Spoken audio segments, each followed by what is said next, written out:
আমাদের চারিদিকে চলছে। আপনাদের লোকাল হসপিটালটার নাম কি? হ্যাঁ, ব্লকের হসপিটালটা কোথায় আছে? ওটা তো জেলার না, ব্লকের সাব ডিভিশন। হ্যাঁ, রুদ্রপুর হসপিটালে গেলে ট্রিটমেন্ট হয় তো?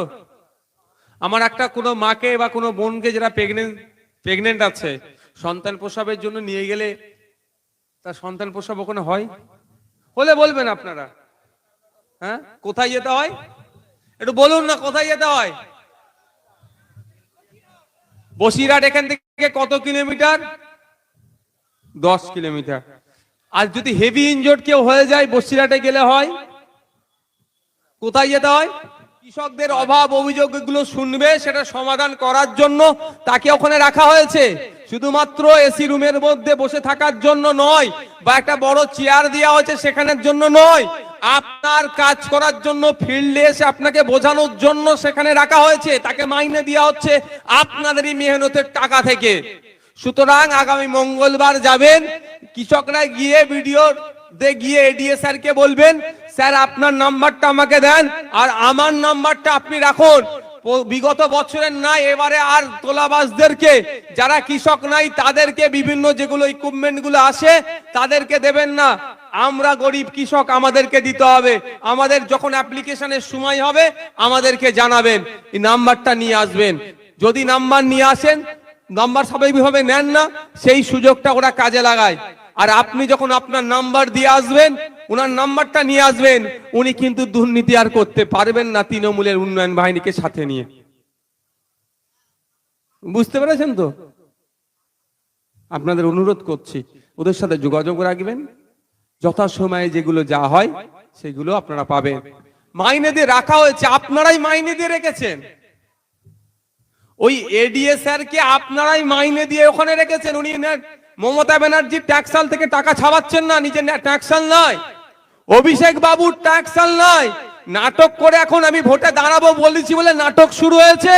৭৬,০০০ মায়েদেরকে নাকি বার্ধক্য ভাতা দিয়েছে, ভাবতে পেরেছেন? উনি 10 বছরের এমপি হতে চলেছে, এখন ভাতা দেওয়ার কথা মনে পড়েছে। কারণ উনি জানে ওনার ঘাড়ের কাছে নিঃশ্বাস ফেলে দিয়েছি, উনাকে পরাজিত করব, টাকা দিয়ে ভোট লুটার চেষ্টা করছে। আমি আপনাদের বলবো, আপনাদের এলাকাতেও দেখবেন ভোটের রাতে টাকা আর বিরিয়ানির প্যাকেট নিয়ে আসে। আমি আপনাদের বলবো, টাকাও নেবেন, বিরিয়ানির প্যাকেটও নেবেন, কিন্তু ওদের বিরুদ্ধে ভোটটা একবার দিয়ে দেখুন। যে সরকার চলছে, দুয়ারে সরকার চলছে, আপনাদেরকে আমরা দুয়ারে এমপি এমএলএ কে হাজির করে দেখিয়ে দেব। ঠিক যেভাবে ভোটের সময়ে ভোট চাইতে আসে না, মামা খালা জ্যাঠা মাসি পিসি, ভোটটা দাও ভোটটা দাও, ভোট মিটে গেলে কি হয় আর দেখতে পাওয়া যায় না। একটু সজাগ সতর্ক হন। আইএসএফ এর একটু 7 দিন, 294টা বিধায়ককেই দুয়ারে হাজির করে দেখিয়ে দেবে আইএসএফ। 42টা এমপি দুয়ারে যাবে। ভোটের সময় যেমন দুয়ারে গিয়ে ভোট চেয়েছে, বাকি 5 বছরও কিন্তু যখন নির্বাচিত হয়ে যাওয়ার 5 বছরও ওই মানুষের দাঁড়ে দাঁড়িয়ে ঘুরতে বাধ্য করিয়ে দেবো, যদি আপনারা একটু সজাগ আর সতর্ক হন। 2024-এর ভোটটা যদি সঠিক জায়গায় দেন, আপনাদের বলি ঠিক কাজ হয়ে যাবে। মেটিয়াপুরের মতো জায়গা, একটা বাণিজ্যকে চলছে ওখানে, একটা শিল্প, ওখানে বড় শিল্প চলছে। রাস্তাঘাটের অবস্থা খুব খারাপ। আমি যখন মাইকে বললাম যে মেটিয়াপুরের রাস্তাঘাটে যাতায়াতের অসুবিধা হয়, 20 কোটি টাকা বরাদ্দ করেছে, রাস্তা ডেভেলপ হচ্ছে আজকে 9 বছর পরে। বুঝতে পেরেছেন বিরোধী শক্তি থাকা কত ভালো? বিরোধী শক্তি বলছে বলি তো হচ্ছে। আপনার এলাকায় 13 বছর ধরে প্রায় কি আছে, ইছামতি নদীর উপরে ব্রিজটা আছে। হ্যাঁ, ইছামতির উপরই তো। হ্যাঁ, ইছামতি কোথায় আছে? ইছামতির উপরই তো আছে রে ভাই। তো হচ্ছে না তো। আমি আপনাদেরকে দায়িত্ব নিয়ে বলছি, এই লোকসভাটা আমি দায়িত্ব নিয়ে এখানে চ্যালেঞ্জ করে যাচ্ছি। এই লোকসভাটা 2024-এ তৃণমূল বিজেপিকে হারিয়ে আইএসএফ কে পার্লামেন্টে পাঠান, দেখবেন তৃণমূলই 2025 শেষ হবে না, তার আগে ব্রিজ বানিয়ে দেবে। কারণ বিধানসভার কথা ভেবে আমি আপনাদের বলে যাচ্ছি, আপনাদের সুবিধা হবে। একে যখন আপনার ভোটের গুরুত্ব বোঝাবেন, তখনই আপনার পাশে দাঁড়াবে। যখন দেখবে ও তো ঘাড়কা মুরগি ডালকা বরাবর, ঘরের মুরগি যখন হয়ে গেছে, ও তো আমার যখন ইচ্ছা ওকে আমি করতে পারবো, ডালের মতো রান্না করে ফেলবো, তখন আপনার গুরুত্ব দেবেন। আর যখন আপনি দেখবেন ঘরের নয়, এই কোনো সময় অন্যজনকে ভোট দেবে বা ভোট দিয়েছে, এর ভোটটা পেতে গেলে কি করতে হবে? ইছামতির ওপরে যে ব্রিজ 13 বছর হয়ে বন্ধ পড়ে আছে, ওটাকে আগে চালু করে দেয়, না হলে বিধানসভাটাও হাতছাড়া হবে। যদি উন্নয়ন প্রকৃত নিজের চান, এলাকায় বিরোধী শক্তিকে আরো বেশি শক্তিশালী করুন। বিরোধী শক্তি না থাকার বলে কি হচ্ছে? আবাস যোজনা নিয়ে দুর্নীতি হয়েছে, আপনারা সবাই জানেন। কি করে দুর্নীতি করার সাহসটা পেল? লিস্টটা কোথায় হওয়ার দরকার ছিল? আজকে বিরোধী শক্তি নাই বলে লিস্টটা হওয়ার দরকার ছিল যেখানে, সেখানে না হয়ে এসি রুমের মধ্যে বসে হয়েছে, আপনার প্রধানের বাড়িতে হয়েছে, পার্টি অফিসে বসে লিস্ট হয়েছে। ফলে কি দেখছি? এমন লিস্ট তৈরি হয়েছে যেখানে দুর্নীতিতে ভরা লিস্ট। যদি ওই লিস্টটা গ্রাম সভা ডাকতো, গ্রাম সভাটা কি?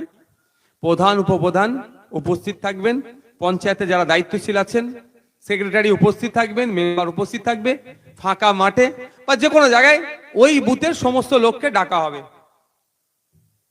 সমস্ত লোককে কল দেওয়া হবে, অমুক তারিখে অমুক জায়গাতে গ্রাম সভা হবে, ওখানে উপস্থিত থাকো। গ্রাম সভাটা আমি ধরে নিলাম আপনার বুথে 30টা কি 50টা বাড়ি এসেছে। গ্রাম সভাতে শুধু ওরা অ্যানাউন্স করে দিল যে এই বুথে এই বছরে 50 জন বাড়ি পাবে। বাড়ি কারা পাবে? প্রধান উপপ্রধান মেম্বার ঠিক করে দেবে না, ওই যে গ্রামের মানুষ উপস্থিত থাকবেন তারা লিস্ট করে প্রধান উপপ্রধানের হাতে তুলে দেবে। এইটাই হচ্ছে গ্রাম সভা। অর্থাৎ গ্রামের মানুষ যেটা বলবে সেটা শুনতে হবে। স্বাভাবিকভাবে গ্রামের মানুষ যেখানে উপস্থিত থাকবে, যার পাকা বাড়ি, তার কি আবাস যোজনার বাড়ির নাম তুলতে দেবে? অন্যজনরা বিরোধিতা করবে স্বাভাবিকভাবে। ও 30,000 50,000 টাকা দিলেও গ্রামের বাকি মানুষ বিরোধিতা করবে। ফলে কি হবে?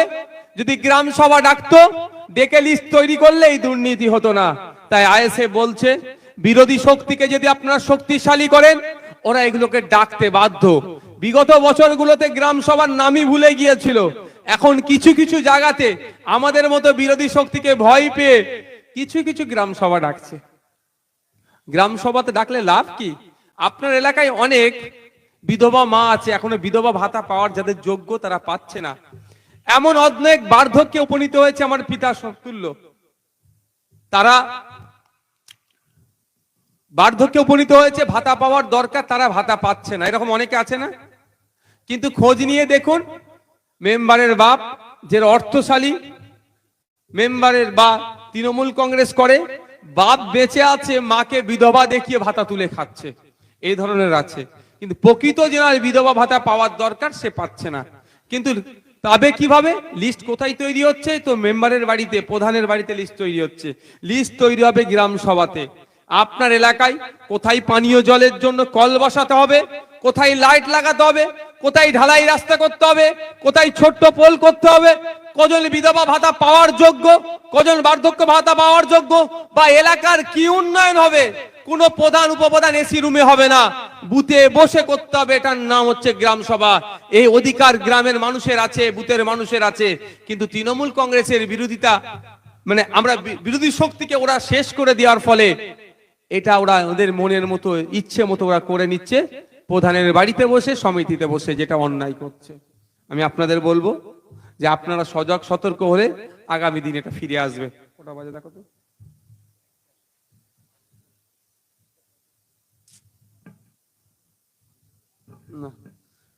তা আপনাদের অনুরোধ করব, চোখ কানটা খোলা রেখে আগামী নির্বাচনে কন্টেস্ট করব আমরা। আমাদেরকে সহযোগিতা করুন আপনাদের মূল্যবান ভোট দিয়ে।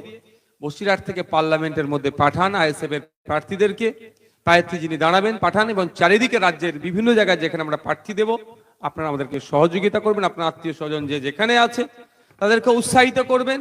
আইএসএফ যে সমাজ ব্যবস্থা পরিবর্তনের লড়াইয়ে নেমেছে, যাতে আরো বেশি শক্তিশালী হয়, সমাজের মানুষের কথা আরো বেশি বলতে পারে, তার আপনারা পূর্ণ সহযোগিতা করবেন। শেষে দেখে এসে আমি আপনাদেরকে কয়েকটা কথা বলে এখান থেকে বিদায় নেব। দেখুন, স্বাস্থ্যের সমস্যা